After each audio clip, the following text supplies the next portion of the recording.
Misal kata pahala dia dah habis, dosa kita akan diberikan pula kepada dia. Ini yang dikatakan orang yang muflis.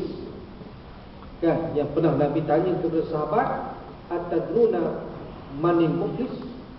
Apakah kamu semua tahu siapa orang yang muflis? Maka sahabat menjawab, orang yang muflis itu orang yang tidak ada dirham dan dinar, tidak ada wang ringgit. Maknanya dia orang yang tak ada apa-apa. Tapi Nabi nak katakan muflis yang di akhirat itu ialah mereka yang datang membawa pahala salat, pahala puasa dan sebagainya lagi. Kemudian pahala itu pula akan diberikan kepada orang sedangkan dia pernah memukul orang, menzalimi orang, memaki hamun orang, macam-macam lah, kan? Makna dia melakukan kesalahan kepada seseorang, lalu pahala kebaikan yang dia lakukan semasa di dunia ni dengan dia solat, dia puasa dan sebagainya lagi, pahala ini akan diberikan kepada orang yang dia lakukan kezaliman, penganiayaan, dia memukul, dia memaki, dia mengumpat dan sebagainya, dia fitnah. Sampailah ketika kalau sekiranya dah habis pahala dia, dosa orang yang dizalimi, yang dianiaya akan diberikan kepada orang yang melakukan penganiayaan dan kezaliman.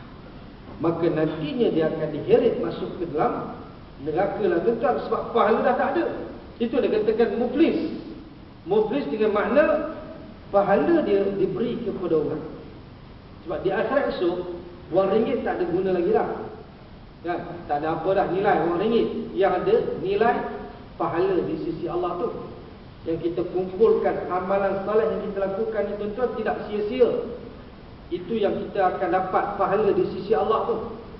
Dan tapi masalahnya bila mana kita pernah melakukan kezaliman, kesalahan dan penganiayaan, kita pernah memfitnah dan seumpamanya, maka pahala kita nanti hilang di hari akhirat nanti.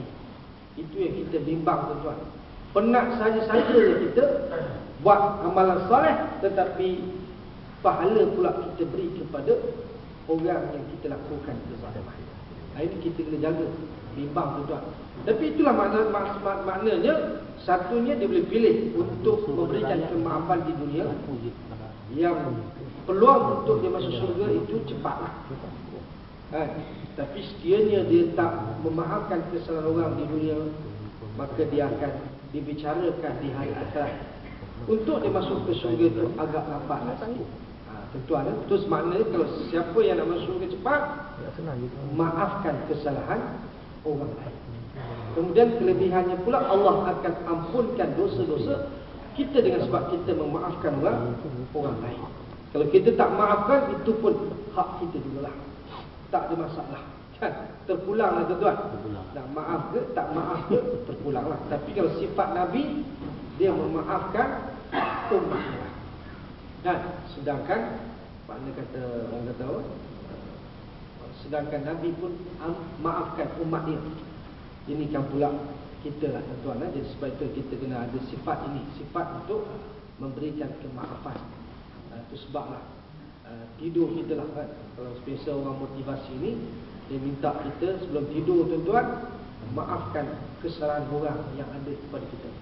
Sama ada kita sedar, kita tak sedar, kita tahu, kita tak tahu, orang buat salah ke tidak, maka kita ampunkan secara umum kesalahan yang orang lakukan kepada kita. Maka nanti Allah akan memberikan kemaafan kepada kita.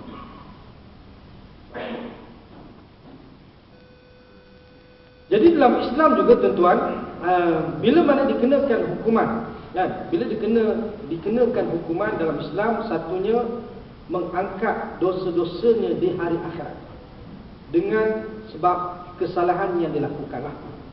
Kan? Maknanya sekiranya dia mencuri, kan? Bila dia mencuri, dia dihukum potong tangan, kan? Dikenakan hukuman potong tangan.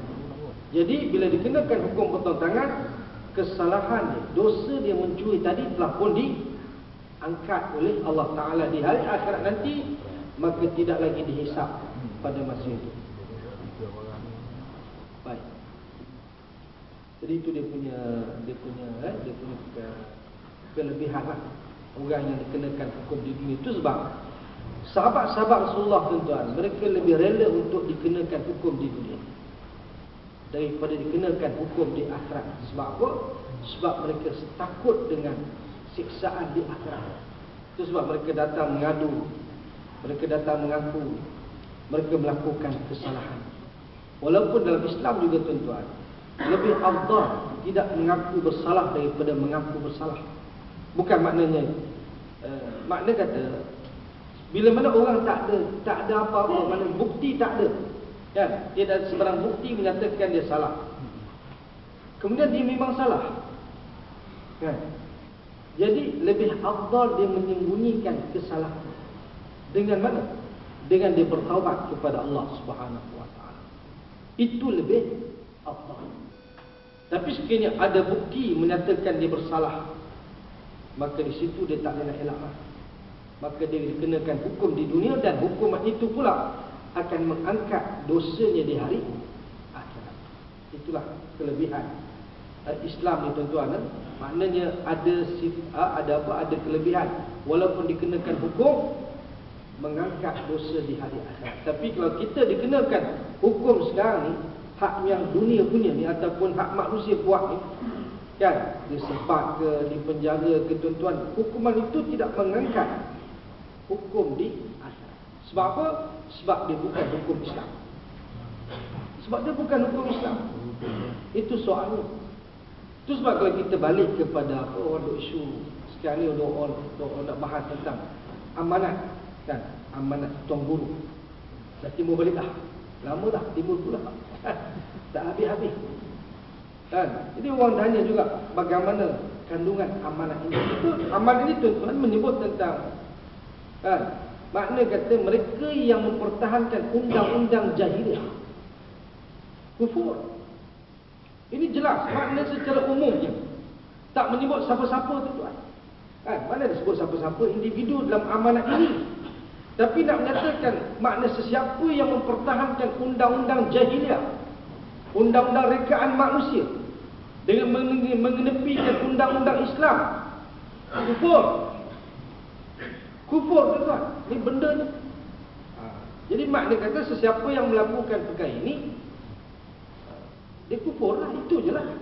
Itu dia katakan batas-batas iman, batas-batas kufur. Jadi maka siapa yang makan cili, dia rasa pedas. Itu je lah. Jadi siapa makan cili, dia rasa pedas. Itu makna nak sebut siapa yang mempertahankan undang-undang jahiliah.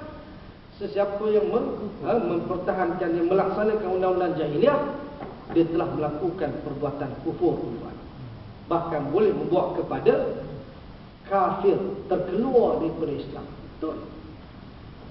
Dan lebih eloklah sekiranya amanat ini panggil orang dia, panggil tok guru, bincang dengan muzakarah dengan majlis fatwa. Lebih baik begitu. Maknanya majlis fatwa panggil, tunggu untuk dia lihat balik, untuk dia bahas balik, untuk dia muzakarah tentang amanat ini. Bagaimana isu kafir mengkafir tak timbul, tapi isunya menyebut tentang batas-batas iman, batas-batas kufur. Itu yang disebut dalam amanat itu. Termasuklah kita katakan yang mempertahankan undang-undang jahiliah, undang-undang yang bercanggah dengan undang-undang Allah dan Rasulnya, maka dia telah melakukan perbuatan kufur, bahkan boleh membawa kepada dia terkeluar daripada Islam tuan-tuan. Dan sebab jelas Rasulullah menyatakan ar-ridha bil kufri kufrun wa ridha bil maksiyah maksiyah. Redha dengan kufur kufur, redha dengan maksiat melakukan maksiat. Itu setakat redha tuan-tuan. Baru setakat redha, bukan kata dia buat. Apatah lagi yang buat, yang melaksanakan, lebih-lebih lagi lah tuan-tuan. Itu dia hukum. Hukum Islam ni kita kena faham soalnya. Dia ada batas-batas. Macam dia usul dalam soal, kita katakan soal mengucapkan selamat, perayaan-perayaan agama ni tuan-tuan, adalah khilaf ulama kan. Ada ulama yang mengharuskan, ada ulama yang mengharamkan. Khilaf ulama. Cumanya dalam soal ini kalau kita lihat kepada fatwa Dr. Soal Qardawi, dia lebih melihat kepada antara harus dan haram. Tengah-tengah, wasatiyah ni. Kan kita nak wasatiyah. Dr. Soal Qardawi punya pandangan berhubung dengan ucapan selamat ini. Dia kata kita sengaja nak mengucapkan selamat menyambut hari menyambut Christmas ataupun menyambut Deepavali ke Thaipusam ni, sengaja-ngaja nak ucap di laman Facebook ke ataupun SMS ke ataupun telefon kawan ke, sengaja-ngaja nak cakap, nak ucapkan selamat, kata dia haram.